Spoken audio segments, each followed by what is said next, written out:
오늘 본문 말씀을 통해서 주 짝의 삶이라는 제목으로 하나님의 말씀 증거하겠습니다.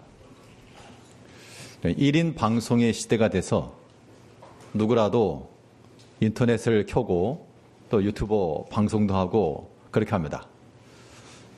그러다 보니까 어떤 경우에는 조회수를 올리기 위해서 이제 좀 조작을 하는 그런 걸 가리켜서 주작했다 그렇게 표현하는데요. 주작이라고 하는 것은 거짓된 것이고 속이는 겁니다. 우리의 인생이라고 하는 것이 이러한 주작된 삶을 살아가서는 안 될 것인데, 오늘 본문에서 우리에게 교훈하는 바는 우리의 인생의 삶이라고 하는 것은 주와 짝을 이루며 살아가야 되겠다. 주 짝의 삶을 살아가야 되겠는데요. 주 짝을 이룬다는 게 무엇일까? 오늘 본문에 나오는 말씀 가운데 우리의 한 가지 오해가 될 수 있는 게 뭐냐면, 수고하고 무거운 짐진 자들, 예수님께서 오라 그러셨죠. 그 이유가 무엇입니까? 수고하고 무거운 짐을 줬으니까 이제 안 줘도 돼, 그런 뜻이 아니고 예수님께서 하나를 더 주신다는 거예요. 짐을 하나 더 얹어주겠다. 그런데 그 짐이 쉽고 가벼워질 것이다 라고 말씀한 겁니다. 또 멍에를 메라 라고 말씀하셨는데, 이 멍에라고 하는 것이 오늘날 멍에를 젊은 세대들도 그렇고 멍에를 모를 텐데, 저는 시골 출신이라 좀 봐서 압니다. 근데 그 멍에라고 하는 것이 소에 밥 갈 때 어가기 위해서 도구지만, 일반적으로는 소 한 마리 걸치는 게 아니고 두 마리 걸치는 겁니다. 그래서 내 멍에를 메라, 이 말은 이제 줘봐, 내가 매줄게, 그런 뜻이 아니라 주님께서 나와 함께 이 멍에를 매자, 그 뜻이거든요. 그렇기 때문에 수고하고 무거운 짐진 자들아 다 내게로 와라, 이 말씀 속에 이제 나와 함께, 나와 짝을 이루어 나가자라고 하시는 그런 주님의 음성으로 우리가 알아야 되겠습니다. 그러면 주와 같은 방향으로 나가야 되고 같은 목적을 지녀야 되고 일치, 합일이 이루어져야 될 것인데, 우리가 주님과의 어떤 면에서의 일치와 합일을 이루어 주와 함께 이 짝의 삶을 이루어갈까? 오늘 본문 말씀을 통해 살펴보도록 하겠습니다. 첫 번째로 살필 수 있는 것은, 주와 함께 멍에를 맨다라고 하는 것은 우리가 주의 마음을 가지고 살아가야 될 것을 의미합니다. 우리 마음 자체가 주와 일치가 되어야 됩니다. 주님의 마음, 내 마음, 나의 마음이 주의 마음으로. 그러면 이제 우리의 마음은 우리가 아니까 주님의 마음이 어떤 마음인 줄 알아야 되겠죠. 우리가 주님을 바꿔갈 수 없으므로 그 주의 마음을 보고, 기준을 보고 우리를 만들어 가야 될 것인데, 오늘 본문에서 주님께서 계시하시는 바, 주님은 어떠한 분이신가? 예수님께서 수고하고 무거운 짐들 다 오라 그랬죠. 그들에게 화를 내리시거나 책망하시거나 그러게 하시기 함이 아니고, 누구든지 내게 오라, 내가 너에게 쉼을 주겠다. 즉 예수님께서 우리에게 평안과 위로를 주신 것만큼 우리가 주의 마음을 품고 살아간다는 것도 평안과 위로의 사람이 되어야 될 것을 보여주고 있습니다. 이게 주의 마음을 품고 주와 함께 가는 길이 되는 겁니다. 오늘 본문 28절 보게 되면, 수고하고 무거운 짐진 자들아 다 내게로 오라, 내가 너희를 쉬게 하리라. 이 세상 가운데서 수고하지 않은 사람이 없을 거고, 참 무거운 짐 없는 사람이 없을 겁니다. 겉으로 봐서는 아무런 문제 없어 보이고 다 좋아 보이고 평안해 보여도, 한 사람 한 사람, 한 가정 한 가정 살펴보면 참 여러 가지 크고 작은 문제들이 있게 마련입니다. 짐이죠, 짐. 어떤 사람에게는 아무런 문제가 되지 않는 것이 다른 사람에게는 큰 고민과 어려움이 될 수 있다는 겁니다. 결국 이 땅을 살아가는 우리들은 이러한 수고함과 무거운 짐을 다 지고 갈 것인데, 주님께서 말씀하실 때 왜 이렇게 어리석냐, 왜 이렇게 무거운 짐을 들고 가냐, 그렇게 말씀하지 않고 그들을 향해서 내게로 오라. 내가 너희에게 쉼을 주겠다. 예수님께서 우리에게 평안과 위로를 주시는 것만큼 이제 우리가 주님께 나아가서 무엇을 얻어야 됩니까? 쉼을 얻어야 되겠죠. 쉼이라고 하는 것이 아무것도 안 해. 그래서 쉼이 아닌 겁니다. 이것은 우리의 마음의 쉼과 평안이죠. 그러니까 많은 일을 하더라도 그 마음의 평안을 가지고 우리가 일을 하는 것이고 아무것도 안 한다고 해서 쉼이 있는 건 절대 아닙니다. 근데 여기서 우리가 알아야 될 건 뭐냐면 예수님께서 내가 지금 수고하고 무거운 짐이 있는데 나를 불러가지고 쉬게 하신다. 이것도 우리에게 중요한 교훈이지만 지금 예수님께서 나와 함께 멍에를 매자 그랬잖아요. 멍에를 맸다는 얘기는 나와 함께 매자는 겁니다. 그러면 지금 우리가 실제로 멍에가 소 2마리에 맨다 그러면 오른쪽 소, 왼쪽 소, 예수님과 나. 근데 멍에라고 하는 것이 하나로만 그치지 않고 이제 우리 주변에 같이 가야 됩니다. 우리 믿음의 형제들도 우리 옆에 일렬로 서서 같이 메고 가는 겁니다. 그런 의미에서 우리가 주님께 나아가 우리의 모든 무거움과 수고로움에 쉼을 얻기도 해야 되겠지만 또 중요한 건 뭐냐면 주의 마음을 품어야 되니까요. 우리 자꾸 받는 거 요것만 익숙해지게 되면 우리를 고통스럽게 하는 사람들 우리가 참지 못하는 겁니다. 예수님께서 우리를 향해 다가오시면서 수고하고 무거운 짐이 있지 나와 함께 메고 가자. 예수님께서 다가오시고 우리의 힘을 주신 것처럼 이제 우리 성도님들이 그러한 모습이 되어야 한다 그 얘기입니다. 주의 마음을 품는다는 것은 주님과 같은 마음이죠. 예수님께서 수고하고 무거운 짐자들을 부르시고 내게로 오라. 내가 쉬게 해주겠다. 그랬으면 우리 이 자리에 계신 우리 성도님들도 오랫동안 믿음 생활을 해왔고 또 하나님을 깊이 있게 아는 그 신앙 연조들이 깊으시니까 우리 주변에 있는 형제들에게 뭐라 말해야 되겠습니까? 수고하고 무거운 짐자들아 내게로 오라. 우리 예수님만 아니지만 우리를 통하여서 평안과 위로와 그런 말들이 나가야 마땅하죠. 그러면 나로 인해서 다른 형제가 평안과 위로의 말을 듣고 힘을 얻고 소송을 얻는다 그러면 소생하면 얻는다 그러면 우리가 예수님과 같은 일 하는 겁니다. 그래서 참 안타깝게도 우리가 이렇게 주님으로부터 받은 평안을 끼치는 그런 모습이 아니라 불편을 끼치는 경우가 많죠. 사실은. 가장 대표적인 것이 그런 말이죠. 말과 혹은 말은 하지 않더라도 표정과 눈빛과 이런 무언의 형식과 이런 것들로 인해서 다른 형제들에게는 불편함을 끼치게 할 수도 있습니다. 그렇게 불편함을 끼친다라고 하는 것은 형제에 대한 사랑이 없다는 뜻이기도 할 것인데 근데 그렇게 되면 어떤 일이 벌어지냐 마음에 쉼을 얻고 평안을 얻고 같이 멍에를 메고 나가야 되는데 한쪽은 오른쪽으로 가려고 그러고 하나는 앞으로 가려고 그러고 하나는 뒤로 가려고 그러면 이건 뭐 아무것도 안 될 겁니다.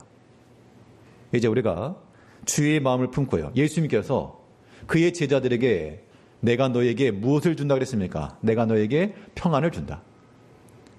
내가 주는 평안은 세상과 주는 것과 같지 않다. 예수님께서 그 형제들 제자들에게 위로와 평안을 도하셨던 것처럼 우리 모든 성도님들도 주와 함께 멍에를 메고 간다는 것 우리가 주로부터 그 마음을 받아서 그리스도의 평강으로 우리 마음을 다스리시고 형제들에게도 평안을 좀 끼쳐야 되겠습니다. 요한복음 14장 27절에서 주님 말씀하시기를 평안을 너희에게 끼치노니 곧 나의 평안을 너희에게 주노라. 너희는 마음에 근심하지도 말고 두려워하지도 말라.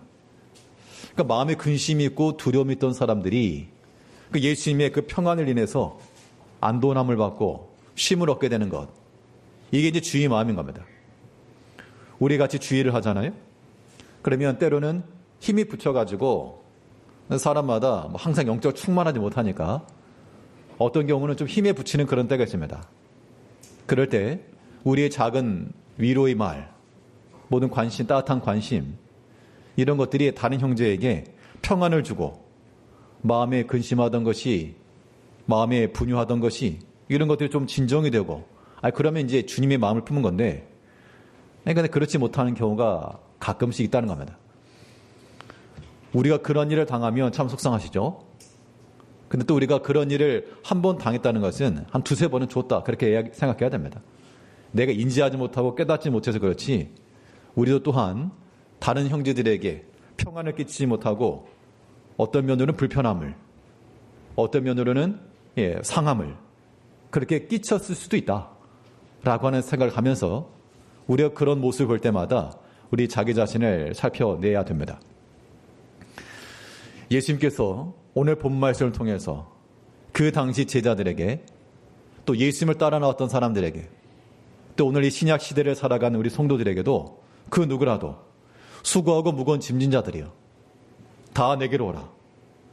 주님께로 나아가 주님 주시는 그 평안함을 받으시고 우리 마음이 염려하던 것, 근심하던 것 이런 것도 우리가 버려내야 되겠습니다. 또 주님의 마음을 품어야 되니까 우리가 주변에도 그런 마음을 품고 또 전해주고 가르치고 그런 모습이 있을 때 주와 함께 멍에를 매는 이러한 믿음의 일이 잘 될 것이고요. 주님의 마음이라고 하는 것은 평안과 위로의 사람이 되는 것뿐만 아니라 오늘 본문에서 더 명확하게 예수님께서 자신에 대해서 뭐라고 말씀하셨는가 하니 나는 마음이 온유하고 겸손하다. 그러면 예수님의 마음이 온유하고 겸손하면 그와 함께 멍에를 메고 나가야 될 우리의 마음도 온유함과 겸손함이 되어야 되겠죠. 그것이 곧 주와 함께 멍에를 매는 주의 짝을 이루는 삶이 되는 겁니다. 이 땅을 살아가면서 우리가 주의 마음을 품는다라고 하는 것, 주님과의 같은 마음을 갖기 위해 온유와 겸손의 사람이 되어야 힘써야 되겠는데요. 오늘 본문 29절 말씀에서는 나는 마음이 온유하고 겸손하니 나의 멍에를 메고 내게 배우라. 그리하면 너희 마음이 쉼을 얻으리니. 온유함과 겸손함 그랬습니다. 온유함이라고 하는 것은 이 부드러운 걸 말하죠. 거친 것이 아니라 부드러운 면입니다. 그럼 온유함 따로 있고 겸손함이 따로 있을까? 어떤 사람은 참 온유한데 교만하다. 이 사람은 겸손한데 거칠다. 뭐 그런 거 없습니다. 이 온유함이라고 하는 것과 겸손함이라고 하는 것이 사실은 같이 가는 거죠. 동전의 양면과도 같이 겸손함에서 온유함이 있고 온유함에서 겸손함이 나는 겁니다. 자, 우리 이러한 마음을 가지고 형제들을 대한다 그러면 말 그대로 주의 마음이죠. 근데 우리가 우리 마음 자체에 상함이 있으니까 이게 좀 툭툭 튀어나올 수가 있죠. 보통은 우리가 알지 못하는 사람이 그렇게 하지 않습니다, 사실은. 뭐 처음 만난 사람한테 말 툭 던지고 그렇게 하지 않죠. 또 가까운 형제일수록 혹은 좀 허물이 없다라고 생각될수록 또 쉽게 말하는 경향이 있는데 우리가 그런 것들에 대해서도 조심을 해야 되겠습니다. 사실 우리가 가장 친밀한 관계에 있다 그러면 이 가족 구성원들이죠. 뭐 식구들이 제일 또 친밀하잖아요. 그러니까 더 가장 친밀하기 때문에 가장 가까운 사이기도 하고 가장 사랑과 그런 존중이 있어야 되는데 그런데 믿지 않는 다른 사람들에게 하지 않을 그런 말, 그런 판단, 행동 그런 것들이 가끔 나올 때가 있습니다. 우리가 그런 것들을 생각하면서 이 만들어지지 못한 우리 자신을 좀 봐야 되겠습니다. 그러니까 다른 사람에게 친절한데 가장 가까이 있는 사람들에게는 그렇지 못하다. 그런 면들이 어떤 사회생활에도 필요하긴 하겠습니다만 그렇다고 그게 잘하는 것이냐? 또 잘한 것만 아니니까 우리가 가까운 자, 아무래도 또 제일교회 속과 우리 성도님들도 다들 믿음도 있고 하시지만 또 이 가정 내에서도 서로 아낌과 서로 사랑과 그런 면면들의 모습을 좀 보여줘야 되겠습니다. 뭐 부부지간에도 그러하고 부모 자녀 간에도 그러하고요. 저는 첫째 아이하고 좀 개인적인 그런 친밀감이 많다고 생각을 하고 있었습니다. 왜냐하면 일본에서 태어났을 때 교회 내에서 특별히 사택이 바로 옆에 있었으니까 어디 갈 데 없고 하니까 애 데리고 공원도 다니고 어디 나갈 때 있으면 나가기도 하고 한국에서처럼 여러 가지 교일이 많거나 그게 아니었기 때문에 그런 것들이 많아가지고 놀이동산도 다니고 아무튼 키즈랜드 이런 데도 다녔던 기억나고 그래서 많은 시간을 보냈다고 생각하는데 이제 아이가 이제 크다 보니까 이제 서운해하는 거예요. 서운해하는 거예요. 동생들한테는 관심을 가지면서 자기한테 별 관심이 없다고. 그래서 실상은 야, 넌 동생들한테는 별 해준 게 없다. 너는 그래 여기저기라도 다니기라도 했지. 애들은 어디 다닌 데도 없다. 둘째가 와서 말하기를 아빠 어떤 애들 또 체험학습 간대요. 캠핑 간대요. 그런 말 들으면 저 한편 미안하기도 하고. 그럼 우리 대공원이나 가자. 막내가 이제 일기를 써야 되는데 숙제니까 일기 쓰는 내용 똑같아요. 맨날 오늘은 대공원에 갔다. 오늘은 사자를 봤다. 오늘은 코뿔소를 봤다. 그나마 대공원이라도 가까이 있어서 참 고맙긴 한데, 근데 그건 함께 했던 그런 것들을 기억을 못하니까 항상 그런 서운함이 있어서, 그래서 안 되겠다, 좀 표현을 좀 해줘야 되겠다 싶어서 어제 한 번은 평상시 안 하던 두 팔을 벌려가지고 이리 오너라 했더니 평소 안 하던 거 하세요 하면서 안 오더라고요.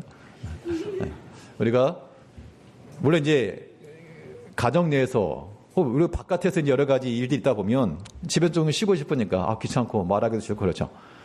그런데 우리가 가장 친밀하고 가까운 사이일수록 더 이러한 존중할 줄 알고 어려워할 줄 아는 모습도 필요하겠습니다. 실상은 쉽게는 되지 않지만 그런 면면들이 필요하다는 거죠. 자, 가정은 그렇다 치고 가족 구성원들은 막 이렇게 분쟁이 있다가도 함께 한 식탁 안에서 교제도 하고 뭐 그런 거니까.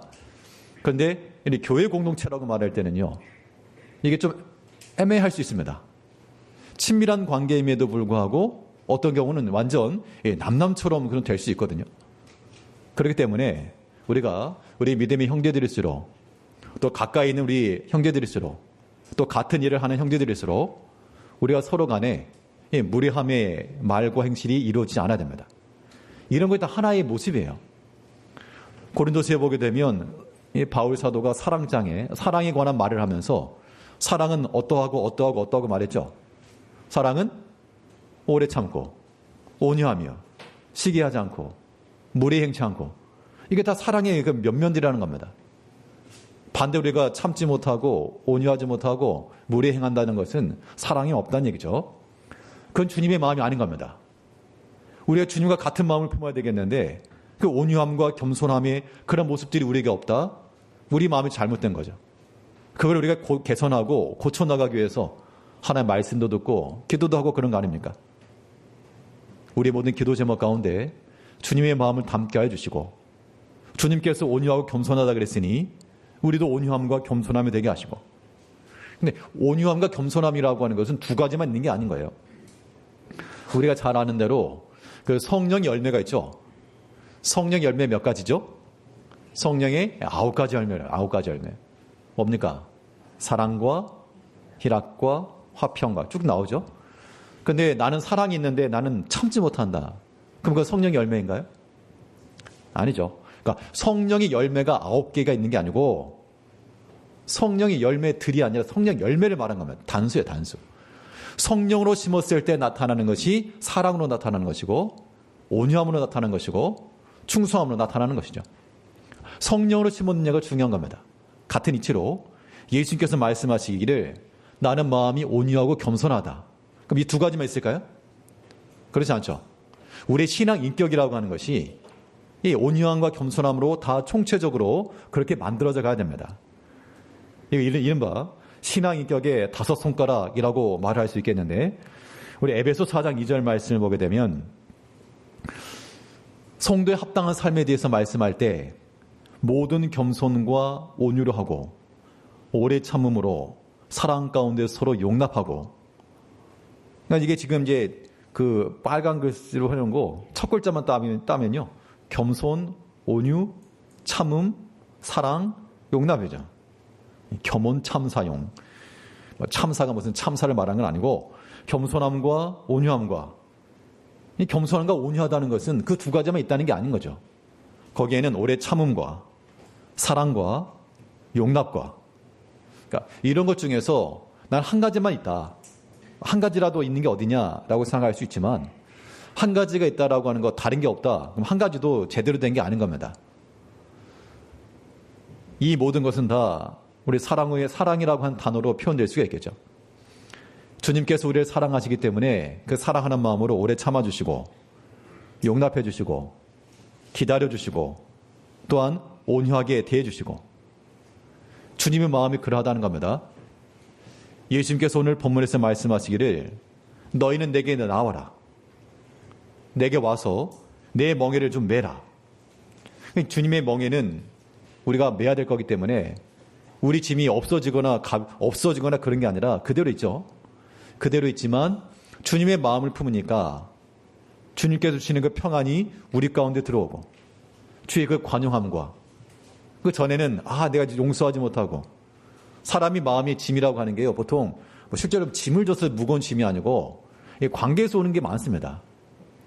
나 홀로 해결할 문제 같으면 그냥 기도하고 나가면 돼요. 근데 관계에서 오는 그런 부담감, 짐이라고 하는 게 굉장히 크거든요. 그럴 때 우리가 주님께로 나와서 주님께서 우리에게 말씀하시는 거죠. 그 무거운 짐 그거 내려놓아라. 나와 함께 내 마음을 품어줘라. 온유함과 겸손함과 오래 참음과 오래 참음이라고 그랬거든요. 오래 참음이라고 하는 것은 기한을 우리가 정할 수 없는 겁니다. 한계를 정해놓고 여기까지만 내가 참겠다. 그것도 오래 참음이 될 수 없죠. 언제까지 참아야 됩니까? 그건 하나 앞에 우리가 그렇게 따지지 마시고 주님께서도 우리를 참아주시는데 주님께서도 내가 언제까지 너를 참아주랴. 그렇게 말하십니다. 그러면 이제 곤란한 입장인 거죠. 그러므로 우리가 오래 참기를 힘쓰시고 용납하시고 언제까지 용납해야 됩니까? 70번씩 7번이라도 최소한 490번은 채우시고 이게 꼭 490번을 말하는 건 아니지만 그래도 한 490번은 채우시고 사람이 아무리 안 좋은 마음이 안 드는 일을 해도요 490번까지 아마 그거 다 수첩에다 적어 놓으시려고 그러면 490번까지는 아마 안 갈 겁니다. 한 10대 번 하면 멈추겠죠. 어찌됐건 아무튼 화를 내시고 한번 다투시려거든. 그래도 한 490번까지는 일단 참아보시고 주님께서 우리에 대해서 인내해 주시고 하루를 천년과도 같이 기다려 주시고 하신 것처럼 이제 우리 마음이 좀 변화가 돼야 됩니다. 주의 마음으로. 그 주의 마음으로 변화되어 나가는 것이 주와 함께 멍에를 매는 겁니다. 그것이 우리의 쉼을 얻는 길이다 생각하시고 주께서 주시는 그 마음을 따라 위로와 평안의 사람이 될 것이요 온유와 겸손의 마음을 가지고 주와 함께 믿음의 길을 걸어가시는 성도님들이 되시길 바라겠습니다. 둘째로 이 주의 짝을 이루는 삶이 되려면 또 무엇에 있어서 주와 일치, 합의를 이루어야 될 것인가? 이 짐을 지고 왔는데 이제부터 너 짐 안 져도 돼 그렇게 말씀하신 게 아니라 예수님께서 짐을 하나 더 주신 겁니다. 내 멍에를 매라. 그 말인즉슨 해야 될 일이 있다. 해야 될 일이 있다. 즉 우리가 주와 함께 이 믿음의 삶을 살아가려면 우리는 또한 주의 일에 우리의 마음을 맞춰야 되겠습니다. 그러니까 주의 일이 중단되거나 비껴나가거나 그걸 멈춘다고 해서 쉬는 게 절대 아니에요.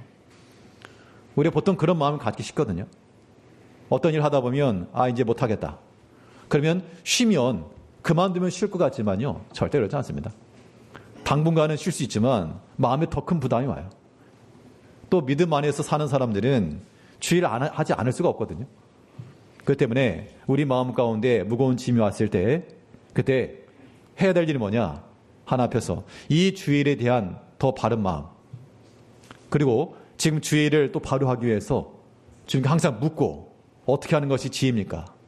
어떻게 해야지 이 상황 가운데서 이 어려움의 때를 이기고 나갈 수 있겠습니까? 묻고 배우기를 힘쓰셔야 됩니다. 그래야지만 주일이 이루어지는 거예요. 예수님께서 내 멍에를 매라 말씀하시면서 나는 마음이 온유하고 겸손하니 너 내게 배워라. 그렇게 말씀했거든요. 보면 29절 말씀 다시 보면 나는 마음이 온유하고 겸손하니 나의 멍에를 메고 내게 배우라. 그리하면 너희 마음이 쉼을 얻으리니. 예수님께 배우랍니다. 그러니까 예수님께서도 그 십자가를 지고 가실 때요. 그러니까 예수님께서 감당해야 될 목, 십자가를 지고 가다가 죽임당하는 것, 그걸 누가 대신해 줄 수 없으니까 예수님께서 하시는 거죠. 이 일에 대해서 베드로 보고 네가 대신 좀 해라. 내가 힘드니까 너네 두 사람 좀 같이 해라. 그렇게 하지 않으셨습니다. 근데 문제는 뭐냐면 예수님의 그런 무거운 짐 가운데 하나가 그 십자가를 지고 나가는 예수님의 죽으심이 그런 짐, 그것도 짐이었지만 또 하나는 그 십자가 사역 가운데 주변에 있던 사람들이죠. 주변에 어떤 사람들이 있었습니까? 예수님께서 걸어가실 때 함께 동행해 주었고 끝까지 그 길을 따라갔던 마음을 맞춰주었던 사람도 있었고요. 그런 사람들만 있었던 게 아니죠. 또 따라가면서 비난했던 사람들, 종교 지도자들, 제사장들, 장로들과 서기관들, 하나님을 잘 아노라라고 말하는 그들의 그런 비난과 그런 모욕적 언사들, 이런 거 예수님께서 다 들으신 겁니다. 그런 말 들을 때 어때요? 속상하죠, 당연히. 속상하죠. 속상한 겁니다. 마음의 짐이라고 하는 게 바로 그런 거죠. 그러니까 내가 감당할 몫이라고 하는 것은 누가 대신할 수 없는 거기 때문에 하는 거죠. 하는 거예요. 그게 무겁거나 수고스럽지는 않은 겁니다.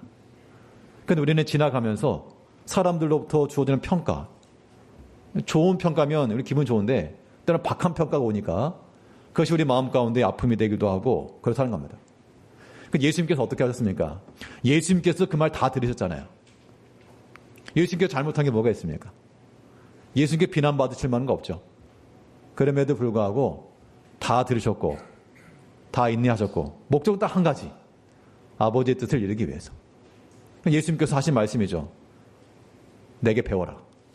그러니까 멍에를 맸다는 얘기는 일을 한 거니까 이 일을 하기 위해서 지금 위안간에 누워가지고 잠자고 있는 게 아니라 일하고 있는 그 과정 속에서 무겁고 짐을 진 거니까 이 일을 향함에 있어서 내게 배워라. 그러면 그 일을 함에 있어 쉼을 얻을 것이라. 성도의 지는 바로 여기 있습니다. 주님께서 어떻게 일을 하셨는가? 주님은 어떤 마음을 셨겠는가? 그런 거 항상 생각하게 되면 우리 자신이 겸손해지지 않을 수가 없습니다. 여기 계신 우리 성도님들도 주를 위해서 봉사하고 수고하신다고 하지만 주님만큼 하시겠어요? 예수님께서 하신 것만큼 하시냐고요? 그건 아니잖아요. 예수님께서 주일을 감당하시면서 하나님의 일을 이루실 때 칭찬만 받았냐고요? 그렇지 않습니다. 우리는 우리 예상치 못하는 여러 가지 일들, 그런 것들도 그냥 항상 갑자기 일어나는 변수라고 생각하지 마시고 항상 일어나는 그런 상수처럼 여기셔야 돼요. 그러면 그걸 충분히 감당해 나가는 겁니다. 감당할 수 있는 여력이 되는 거죠. 예수님께서 그 마음을 가지시고 이겨내신 겁니다. 빌라도 앞에서 내가 못 참겠다 하지 않으셨어요? 다 인내하시고 참아내시고 목적은 딱 하나, 아버지의 뜻을 이루기 위해서. 그 목적을 위해서 인내하신 것처럼 우리도 마찬가지입니다. 때로 참기 어려운 일이 있을 때마다, 분요함이 있을 때마다 주님께 묻고 배우십시오. 주님이 어떻게 행하셨는가? 이런 상황 속에서 예수님께 어떻게 하셨는가? 우리가 최소한 믿음 있는 사람들이라면 그 정도는 아실 거 아니에요. 어린 아이들이 아니니까 최소한 주님의 마음을 보면 예수님께서도 어떤 마음이셨을까? 나처럼 그렇게 반응하셨을까? 그러지 않은 거니까 묻고 힘써야 됩니다. 우리가 하나님 말씀을 들을 때 마찬가지죠. 그 말씀을 발견하는 게 중요하고, 오늘도 이렇게 주신 말씀이 이게 하나님께 내게 주셨다 생각하면 그 말씀의 뜻을 찾으시고 또 그 뜻을 물으시고 배우는 거니까. 배우면 배운 티가 나야 되잖아요. 그 말씀을 묻고 듣고 깨달아 그 일에 힘을 써야 됩니다. 무슨 일을 하느냐가 중요한 게 아니에요. 그 일을 향함에 있어서 어떤 마음을 지니고 할 것인가, 이건 더 중요한 겁니다. 우리가 새벽마다 살피고 있는 그 말씀 중에 그 요시아 왕이 하나님의 성전을 보수하는 과정 속에서 율법책을 발견했습니다. 그 율법책을 발견을 어떻게 했죠? 그 율법책을 발견하고 나서 이 책의 말씀이 무엇인지 가서 선지자에게 물어라. 요시아 왕이 글을 못 읽어서 물으라고 한 거 아닙니다. 율법책이 발견되기 전에도 하나님을 사랑하는 마음으로 우상을 철폐하고 종교개혁했던 사람이에요. 보면 믿음이 있었던 사람입니다. 그러나 그 여호와의 말씀을 발견한 후 또 하나님의 말씀에 대해서 묻고 배우려고 하는 마음을 가졌다는 겁니다. 열왕기하 22장 13절 말씀에서 너희는 가서 나와 백성과 온 유다를 위하여 이 발견한 책의 말씀에 대하여 여호와께 물어라. 묻는다는 건 뭐죠? 묻는다는 것은 배우겠다는 뜻이죠. 처음 일을 하게 되면 익숙한 일이야 상관없지만 처음 일을 하게 되면 어떻게 하는지 물어야 될 거 아닙니까? 가서 보고 배운 다음에 일을 하는 거죠. 우리가 주일을 할 때도 마찬가지로 우리 어떤 기능을 따라서 일하는 거 아닙니다. 우리 기능을 따라서 일하는 것이 아니라 우리는 주님께 배우고 또 묻고 성경에서 내게는 뭐라 말씀하시는가? 나 이런 상황 속에서 내가 이런 시험 가운데 있을 때 성경은 내게 뭐라 말씀하시는가? 사람의 생각과 판단으로 행하시는가? 아니면 주의 온유함과 겸손함을 따라 그 사랑과 인내와 용납 가운데 나가라시는가? 그런 말씀들 우리가 배워야 됩니다.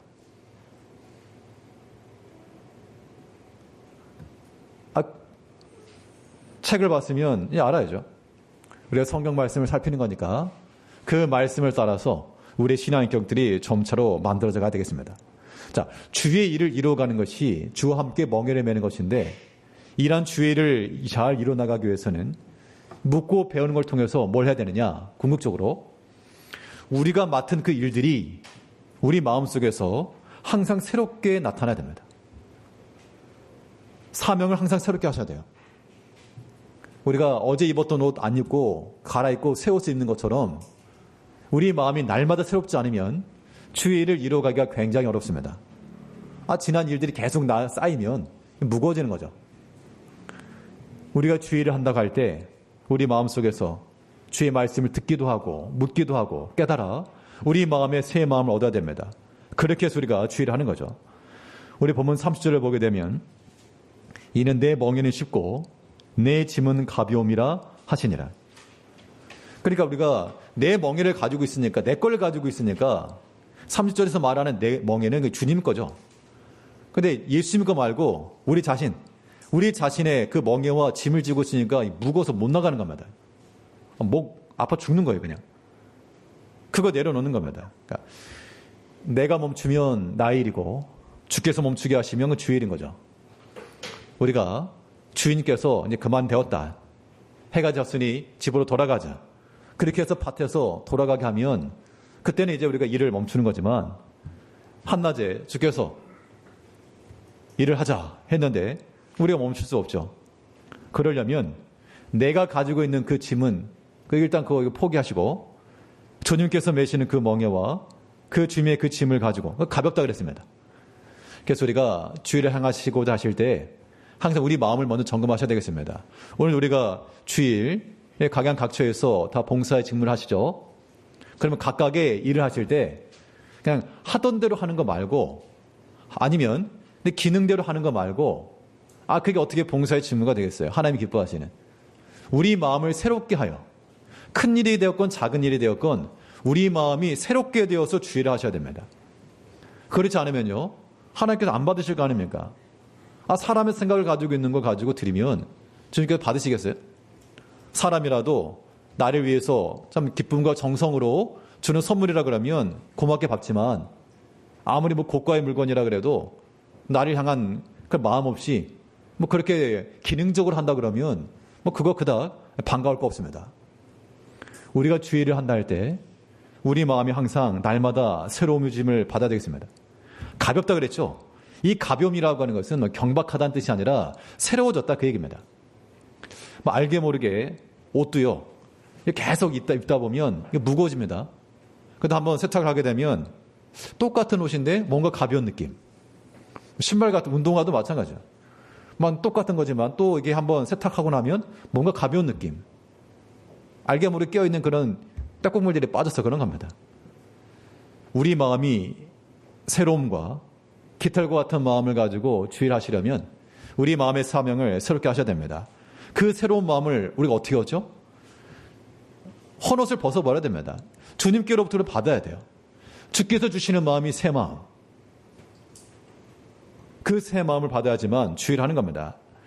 우리 사무엘하 10장 9절 말씀에서 하나님께 사울에게 새 마음을 줬다라고 말씀하고 있는데 그가 사무엘에게 떠나려고 몸을 돌이킬 때 하나님의 새 마음을 주셨고 그날 그 징조도 다 응하니라. 그 사울의 개인적 능력과 역량을 가지고 그가 타고난 리더십이 있어가지고 아니 크고 준수한 외모를 가지고 그가 왕의 일을 한 게 아니라 하나님께서 새 마음을 줬다. 새 마음을 줬기 때문에 그것이 우리에게 새로운 힘이 된 겁니다. 우리가 주의를 한다 할 때 마찬가지입니다. 이 자리에 계신 성도님들도 우리가 각각 하나님의 교회 내에서 여러 각 자리에서 주일 하실 때 어떤 마음으로? 새로운 마음으로. 새 마음이라고 하는 것은 막 무거운 게 아닙니다. 가벼운 마음. 깃털과도 같이 가벼운 마음. 깃털과도 같이 가볍다는 얘기는 즐거워서 하는 거예요. 즐거워서. 찬송하면서. 그 마음으로 드려지는 것을 하나님이 기뻐하십니다. 그렇지 않으면요. 다 자기 자신의 멍에를 메고 있는 거예요. 그거 가지고 하나님 기뻐하지 않으시니까 주님께서 친히 우리 가운데 찾아오셔가지고 내 멍에를 메라. 내 짐을 메라. 내 짐이 가볍다. 주님께서 여러 가지 어려움도 많고 대적도 많았지만 아버지 뜻을 이루기 위해서 항상 기도하시고 인내하시고 사랑하셨던 것처럼 우리 모든 성도님들도 주의 일을 이루기 위해서 하나님의 뜻을 묻고 주님께서 어떻게 행하실까? 내가 어떤 마음을 행할 것인가? 나는 지금 새 마음과 기쁨과 즐거움을 주의를 하고 있는가? 그 마음이 안 생기면요. 그 마음이 생길 때까지 하나님 앞에 회개해야 됩니다. 엎드리셔야 돼요. 그 새 마음을 받고 주의 일을 이뤄나갈 때 그것이 주와 함께 짝을 이루는 주 짝의 삶을 살아가는 길인 줄 알고 주님의 마음과 또 주의 일에 더욱 힘을 다하는 우리 모든 성도님들이 되시기를 바라겠습니다.